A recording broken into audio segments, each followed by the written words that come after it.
galérer face à un promu. C'est ça le dilemme de Manchester United. Galérer face à un promu. Après les gars, oui, je sais très bien, Manchester United a du mal face aux petites équipes, etc. On a du mal à concrétiser. Pourtant, ça se passe bien, ça se passe mieux par rapport à un gros, par exemple, face à un Arsenal, City, Liverpool, ça se passe mieux. Mais on a du mal. On a déjà vu ce problème-là l'année dernière. On avait eu du mal à finaliser les occasions.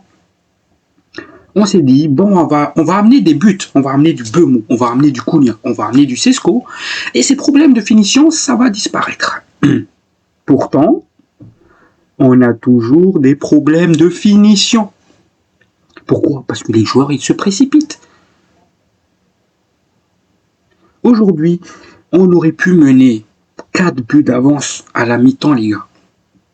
Il y a du Amad Diallo qui s'est raté, du Cunha, du Bemou qui a raté, du Bruno Fernandes. Bref, on aurait pu mener 5-0 voire 4-0 à la mi-temps. Et on connaissait la musique. Moi, quand j'ai vu le 1 partout CSC à la mi-temps, je me suis dit, si ça se trouve, Burnley, ils vont revenir, égaliser et gagner le match, soit par un score 2-1, soit partir avec un match nul 1 partout. C'est ce que je me suis dit, parce qu'on connaît la musique, on a vu ça tellement à plusieurs reprises l'année dernière, et ça a failli se passer comme cela. C'était bizarre.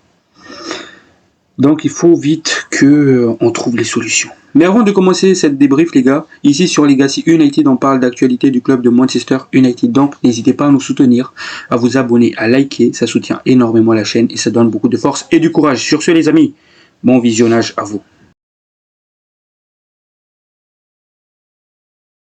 La famille, bonjour à vous. J'espère que tout va bien pour vous. Pour ce qui est de ma part, je vais bien, parce que heureusement qu'il y a cette victoire, hein. Même si c'était à l'arraché, même si c'était difficile, heureusement qu'on a pris les 3 points.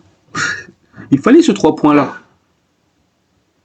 Est-ce que ces 3 points-là qu'on a obtenus dans la souffrance, dans la difficulté, ça va enfin lancer notre saison?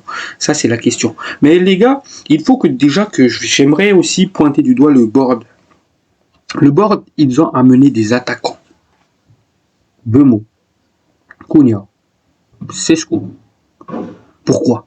Parce que ils ont vu que l'année dernière, on avait beaucoup d'occasions, mais on n'arrivait pas à finir ces occasions-là. Ils ont vu qu'on n'arrivait pas à finir ces occasions. Donc ils se sont dit, vu qu'on a un problème de but, on va amener des attaquants qui ont l'habitude de marquer. Des attaquants qui arrivent à marquer des buts. Donc on va amener Cunha, 15 buts, 10 passes D, un truc comme ça. On va amener du Bemou, 20 buts, 8 passes D. On va amener du Benjamin Sesco qui a été à 23 buts, toutes compétitions confondues. Donc avec tout cela, là, on va résoudre ce problème de but. Sauf que ça ne on observe toujours le même problème en fait. Face à Arsenal, on a vu qu'on avait des occasions, on n'arrivait pas à le finir. Face à Fulham, on avait des occasions, on n'arrivait pas à finir. Et maintenant, face à cette équipe de Burnley, les gars, je vous jure, à la mi-temps, on aurait dû mener avec 4 buts d'avance. Moi, quand j'ai vu ce scénario-là, je me suis dit, bon, c'est parti, on va se prendre une égalisation derrière et peut-être qu'on va perdre le match 2-1 à la fin. C'est ce que je me suis dit, parce que on a l'habitude de ce genre d'histoire avec ce club. Il faut être tueur devant le but. Il faut être chirurgical. Zirkzee, t'as pas le droit. T'étais dans la surface, t'avais une occasion, il fallait la mettre. Pareil pour Amad. Sur le service de Bemou, c'était magnifique, ça. T'as pas le droit de louper cela. Le but, il était là. Même si Amad, il a fait un bon match. Il était remuant pendant la première mi-temps. Il était remuant. C'est ce genre de Amad que je veux voir. Un Amad provocateur, c'est lui qui amène le pénalty de la victoire. C'est ce genre d'Amad que je veux voir. Par contre, les gars, je m'attendais pas à dire cela, mais sur ce match-là, peut-être que Diogo Dalot a semé le doute dans l'esprit de Ruben Amorim. Hein. Dorgu, il y a des questions que tu dois te poser. Parce que là, Diogo Dalot, Je pense qu'il va semer la zizanie dans la tête de Ruben Amorim. Je pense qu'il va se... Voilà, il faut que tu deviens mature d'orgue. Il faut que tu sois mature dans le jeu. Parce que ça m'inquiète quand même que tu te fais sauter par un Diogo Dalot quand même. Parce que moi, je peux te dire que Diogo Dalot, il a fait vraiment un match de... C'était pas dégueulasse, mais c'était un match solide. Passe décisif. Et je m'attendais pas à voir cela, les gars. Un Diogo Dalot qui passe en vitesse, un Kyle Walker. J'étais là, mais c'est quoi ça? Dans quel monde on est? C'était pas vraiment de vitesse, oui. C'était plutôt en puissance. Parce qu'il utilisait bien son corps, en fait. J'ai vu un Diogo Dalot dans ce match-là intelligent. Ok, il y a toujours des petites pertes de balles bêtes, mais après c'est du Diogo Dalot. Mais j'ai vu un Diogo Dalot intelligent. Donc, en Patrick Dorgu, il y a des questions qui doivent se poser. Hein. Parce qu'un Diogo Dalot, il centre bien le bouc. Les centres qu'il avait mis aujourd'hui, c'était, voilà, il y a le centre en retrait pour Brian Bemou, magnifique. Il y a le centre où il essayait de se trouver un Sesco qui domine pas assez la balle. Mais par contre, les gars, un Benjamin Sesco, ça va nous faire du bien. J'ai juste envie qu'il soit titulaire. Dans les duels aériens, la détente de malade qu'il a, les gars. Bref. Donc, oui, je me perds un peu, mais j'étais sur le board. Le board nous a amené des attaquants pour corriger ce problème, ce manque de but. Mais pourtant, ces problèmes, ils sont toujours présents à Manchester United. On est à la 3e journée, il y a toujours ce problème. On a vu aussi cela face à Grimsby. Ce problème de finition, il faut le corriger. Par contre, le vrai problème qu'on a tous ciblé, c'était le milieu du terrain. Il faut absolument que le board nous ramène Sam Lemers. D'ailleurs, ça va se faire. On va avoir peut-être le Where He Go ce week-end. Il faut absolument qu'on a Sam Lemers parce que voilà quoi. Il nous faut un gardien de but qui va faire les bons arrêts, qui a un putain de réflexe, qui est bon. Voilà. J'en ai marre de Bayendir, j'en ai marre de Onana. Il nous faut un bon gardien. Il faut accélérer Sam Lemers. Et j'espère qu'il va avoir un impact immédiat à Manchester United. Et maintenant, il faut un milieu de terrain. J'aimerais bien que Manchester United, les gars, revienne à la charge pour Baleba. Parce qu'il y a des rumeurs qui disent que Manchester United, Baleba, ça pourrait quand même se faire, mais il y a très peu de sens. J'espère que on va tenter un Baleba ou bien un... Comment il s'appelle déjà le milieu de terrain de Crystal Palace? Wharton. Ou un Oldman, celui du Sporting. Il faut absolument qu'on ait un milieu de terrain. Il faut absolument qu'on ait un milieu de terrain. Encore mieux, box to box. Et là, les gars, il y a eu des entrées d'argent. Il y a la vente de Garnacho, 40 millions de livres, plus 10% de bonus. Il y a le prêt de Rashford, du coup, avec prise intégrale du salaire du joueur à 100% par le FC Barcelone. Ça nous fait quand même 18 millions d'économisés sur le salaire annuel. Il y a le deal Anthony, mais apparemment c'est encore en train de bloquer parce que le joueur, justement, il veut une indemnité. Donc Manchester United balaye ça en disant que c'est aux Betis de payer cela et le Betis, du coup, ils n'ont pas l'argent. Bref, ça bloque. Et par contre, on a obtenu le Where He Go pour Rasmus Højlund. Et là aussi, c'est un deal intéressant, j'en ai déjà parlé hier.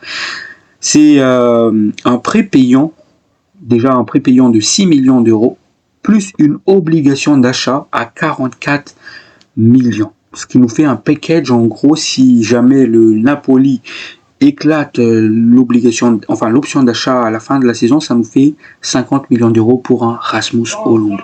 Donc, et d'ailleurs, j'en ai déjà parlé aussi hier, le condition pour que l'option d'achat devienne obligatoire, c'est une qualification en Champions League du Napoli. Donc là, il y a de l'argent qui rentre dans les caisses de Manchester United. Donc, il faut financer l'arrivée d'un milieu de terrain et d'un gardien de but. C'est urgent. Il y a la trêve là. Pendant 2 semaines, il n'y a pas match. Il faut boucler. Après, le mercato, ça se termine déjà bientôt. Hein. C'est bientôt, il me semble. Donc, il faut boucler pendant l'arrivée de ces deux joueurs-là. Parce qu'il nous faut un milieu, il nous faut un attaquant. Il nous faut un milieu, il nous faut un gardien de but. Il faut que ces joueurs-là soient présents pour la reprise. Parce que là, il y a un manque. Donc, voilà. Donc, on va revenir sur ce débrief de ce match face à Burnley. Tout d'abord, Ruben Amorim a aligné cette composition d'équipe. Ça n'a pas changé. C'était exactement à peu près la même configuration qui était là, même trio offensif qui était là face à Arsenal, qui était là face à Fulham, et maintenant, troisième fois de suite en première ligue, il l'aligne face à Burnley. Matheus Cunha, Mount, Mbeumo. Le même trio, sans Benjamin Sesko, encore une fois, de titulaire. Cette fois-ci, le gros surprise, c'était mettre Patrick Dorgu sur le banc pour mettre Diogo Dalot justement à gauche. Comme je l'ai dit, Diogo Dalot, il n'était pas mauvais dans l'ensemble, il était plutôt intéressant dans le match. Par contre, il y a des problèmes, c'est que il y a 2 blessures. Apparemment, Mason Mount qui est sorti à la mi-temps et Matheus Cunha qui est sorti avant la mi-temps. Mais quand j'ai vu Matheus Cunha sortir, déjà, il était en course, ça a claqué, il demande direct le remplacement. Et je me suis dit, aïe, aïe, aïe, aïe, aïe, là encore, c'est une blessure qui va durer plus de 2 mois, là. Mais finalement, j'étais plutôt optimiste, heureux quand je l'ai vu qu'il se relevait, il marchait plutôt bien pour aller dans le vestiaire. Ça veut dire qu'il a senti quelque chose, mais je pense pas que ça soit si grave que cela, la blessure en question de Matheus Cunha. Parce que les gars, Matheus Cunha, on en a vraiment besoin. Parce que le joueur, il fait des choses intéressantes dans les demi-espaces, il est vraiment intéressant, il se retourne vite. J'aurais aimé voir un Matheus Cunha jouer justement 90 minutes comme un Bryan Mbeumo. Bryan Mbeumo d'ailleurs qui a été récompensé de son match. Il était buteur. Il a ouvert son compteur en première ligue. Il a déjà ouvert son compteur justement face à Grimsby, mais là il ouvre officiellement son compteur en première ligue. J'aurais aimé voir Matheus Cunha, mais voilà, il s'est claqué, blessure. Le point positif, c'est que je pense que la blessure de Cunha, ça va pas durer. Comme je l'ai dit, il s'est relevé, il a plutôt bien marché, il n'a pas boité en marchant. Et surtout là, on a 2 semaines de trêve. Donc logiquement, peut-être on va pas avoir Matheus Cunha face à City, mais peut-être qu'on va l'avoir face à Chelsea. Donc voilà, j'aurais aimé en fait avoir Cunha justement face à City, parce qu'il aurait tellement pu nous faire du bien. Mason Mount, je sais pas la gravité de sa blessure. Il a plutôt joué jusqu'à la mi-temps. Retour des vestiaires, Ruben Amorim a décidé de le remplacer par un Mainoo. Et justement, je me suis dit peut-être que c'était un choix tactique du coach, mais les journalistes ont posé la question à Ruben Amorim après le match et il disait, sur l'état justement des blessures de Cunha et Mount, il disait je sais pas. Il faut attendre pour avoir des nouvelles. J'espère que c'est pas trop grave parce que c'est des joueurs sur qui je compte beaucoup. Donc voilà, Matheus Cunha, voilà. Par contre, Mount, tu vas pas nous refaire le coup d'être blessé toute la saison. Moi, j'étais déjà heureux que ça fait c'est bientôt 5 mois que tu t'es plus blessé. Et là, blessure. J'espère que c'est pas grave et j'espère que tu vas vite revenir. Donc voilà pour ce qui est composition et pour ce qui était des blessures. Donc si on va revenir au match en soi, comme je l'ai dit, on a marqué le premier but sur un CSC. Mais il y avait déjà des occasions pour ouvrir le score juste avant ça. Et justement, si on revient sur le XG, c'est-à-dire les occasions qu'on aurait pu marquer justement dans ce match-là, c'est les gars, l'XG c'est à 3,54 pour Manchester United. 4 grosses occasions ratées. Quand je vous dis qu'on aurait pu aller justement dans les vestiaires avec au moins 4 buts d'avance, ces occasions-là, il faut les mettre. Parce que si on ne le met pas, si on tergiverse trop, on va se faire punir derrière. Et ça a failli se passer comme cela, justement. Ça a failli se passer comme cela. On a donné le bâton pour nous faire battre. Heureusement qu'on est parvenu à arracher le score en fin de match, par justement un penalty provoqué par un Amad Diallo, transformé par un Bruno Fernandes. Dans l'ensemble du match, on a dominé, les gars. On a dominé, notamment en première mi-temps, on a vu vraiment une domination. Le pressing, on allait chercher haut l'adversaire. Et ça, j'ai beaucoup aimé. J'ai beaucoup aimé le fait de chercher. Et j'ai beaucoup aimé aussi l'envie, l'intensité que nos joueurs ont mis. Parce qu'on n'a pas vu ça face à Grimsby. Là, ils ont mis l'intensité, ils ont donné l'envie, ils ont haussé le niveau. Et franchement, Burnley, ils n'ont pas existé. Si on va revenir, comme je l'ai dit, il faut être tueur devant les buts, c'est qu'il y avait 20 occasions pour Manchester United, 4 gros, total de tirs, 26 tirs pour Manchester United, 4 grosses occasions. 26 tirs. Il faut être chirurgical, il faut être clinique devant le but, parce que sinon on va se faire punir. Quand il faut mettre un but, tu dois la mettre. Amad Diallo, par exemple, sur le service de Bryan Mbeumo, il fallait le mettre. Bryan Mbeumo, les gars, je pense que c'est un joueur qui pourrait nous faire du bien. Il dévore l'espace, il est intelligent dans son jeu. Ça, les gars, c'est quelque chose qui change par rapport à un Garnacho. Ah oui, parce que moi, je vais revenir sur ça. Ça, c'est quelque chose qui change par rapport à un Garnacho. L'année dernière, quand Garnacho allait en contre-attaque comme cela, il regardait la balle, il y va. Après, il perd la balle bêtement. Alors quand Bryan Mbeumo, sur l'occasion de Amad, il part, il voit l'appel d'Amad. Qu'est-ce qu'il fait? Le centre. Amad, reprise de volée. On aurait pu marquer sur cela. Et ça, c'est pas une fois que Bryan Mbeumo il a fait ça dans le match. Il l'a fait au moins 2 ou 3 fois. Il y a aussi cette occasion-là où ça a combiné avec Zirkzee, Bruno Fernandes, Mbeumo pour sortir la balle. Mbeumo qui fait ce centre-là, qui est dévié par Kaloum, ou je sais plus comment il s'appelle, le défenseur central de Burnley, là. Parce que sinon, s'il n'a pas dévié cette centre-là de Bryan Mbeumo, il y avait Amad derrière, encore une fois. Voilà. Ça, c'est quelque chose qui change et ça, c'est quelque chose de positif. Et c'est pour cela que je garde espoir. Je me dis que on a des joueurs intelligents là, s'ils veulent jouer, évidemment. On a du Matheus Cunha. Ça, on a élevé le niveau parce qu'on a vu Matheus Cunha face à Arsenal, face à Fulham. Il tentait des choses. On a du Bryan Mbeumo. Finition, c'est impeccable. J'ai déjà dit ça face à Grimsby, mais finition, Bryan Mbeumo, c'est vraiment du haut niveau. C'est du haut level. Cunha, Mbeumo, ça élève déjà le niveau. Si on amène le milieu de terrain qu'il nous faut, le gardien de but, je pense que on pourrait faire une belle saison, les gars. Oui, ça fait peur, mais il faut absolument que le board fasse venir ces joueurs-là. Je me dis que, quelque part, Ruben Amorim va tout retourner la tendance. Quelque part, je pense qu'il va réussir. C'est ce que je me dis quelque part.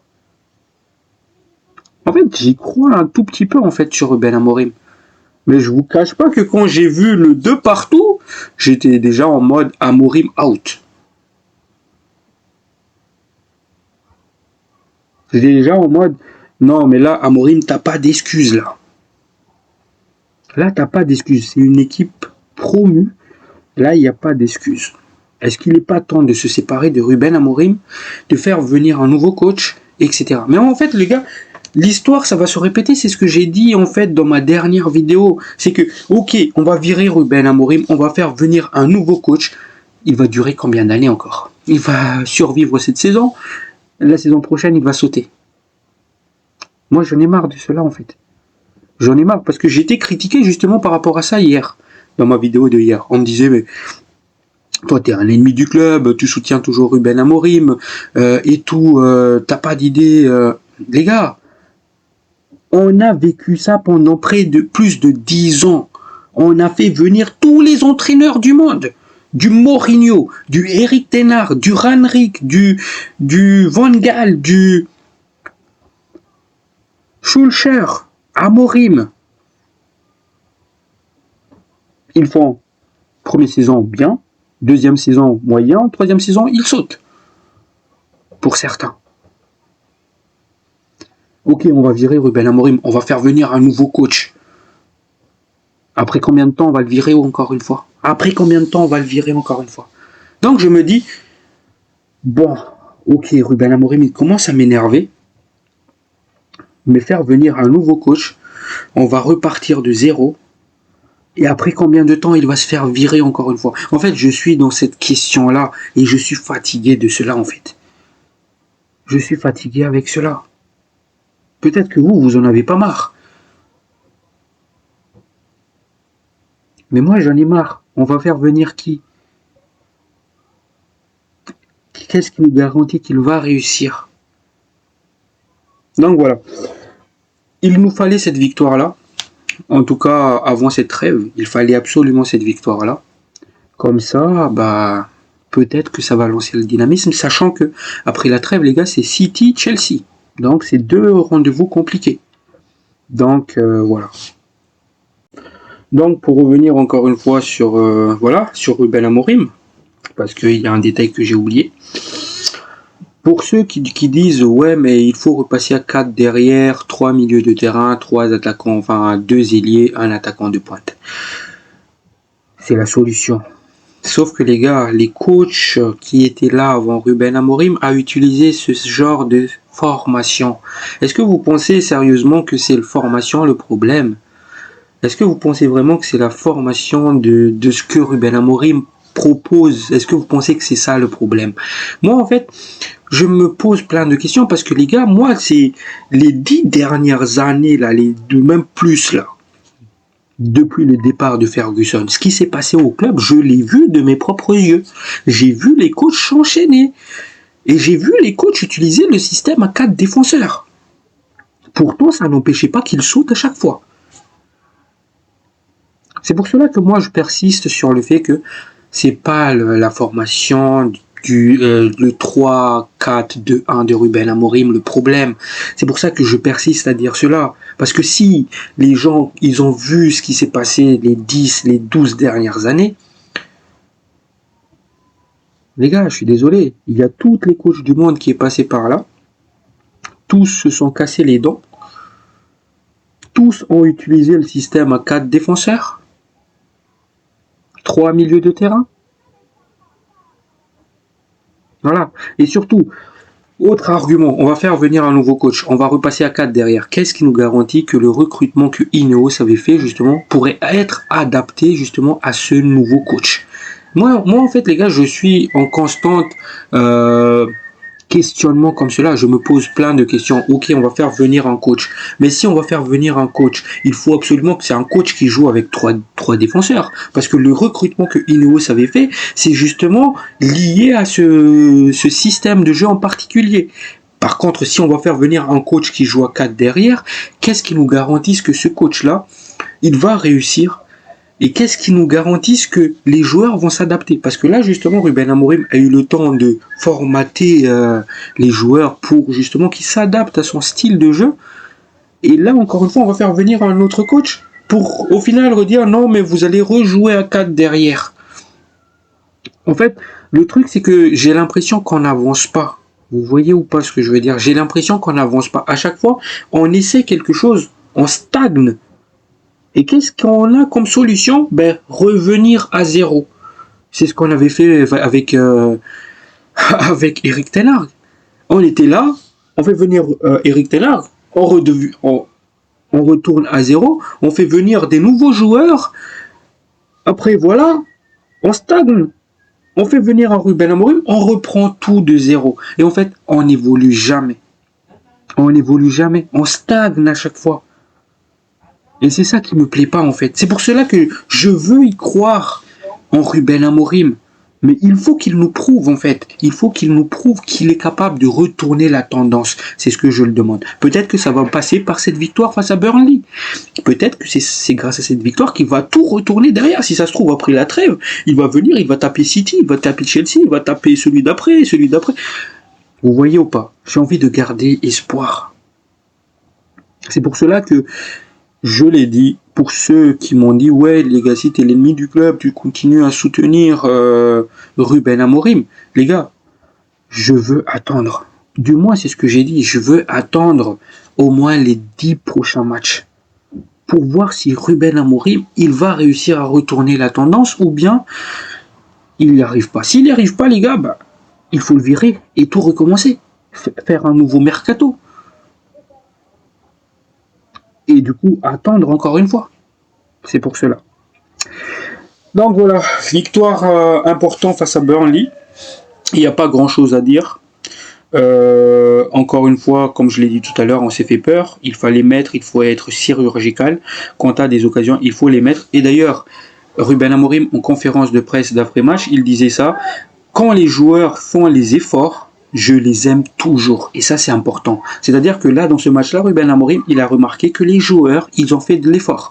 Et ça aussi, c'est quelque chose que j'ai vu, que j'ai aimé. Donc, il nous dit, je les aime quand ils font ces efforts-là. J'aime Amad s'il donne tout. S'il donne tout, même s'il va rater, je l'aime toujours. Et ça, c'est quelque chose que j'aime beaucoup. On devrait toujours être à ce niveau d'effort. Même quand on a changé les caractéristiques des joueurs, les efforts, ils étaient là. Et oui, les gars, parce que quand on a fait sortir Mount, on a mis du Kobe Mainoo, on avait un double pivot, d'abord Casemiro Mainoo, après c'était Bruno Fernandes Mainoo. Et quand j'ai vu l'effort défensif de Mainoo, les gars, moi je pensais pas que Mainoo était si rapide, parce que il y a l'ailier là de Burnley qui allait partir en profondeur. Et là, je vois la course de Mainoo pour passer devant et pour récupérer la balle. Je me suis dit, mais est-ce que Mainoo, il était toujours aussi rapide comme cela? Et j'ai vu aussi un Casemiro qui s'est donné, par exemple, sur un centre. La balle est déviée, ça allait sortir en touche. Casemiro qui court justement de surface adverse, hein, parce que c'était sur un corner de Manchester United, justement. Il court pour empêcher la balle de sortir.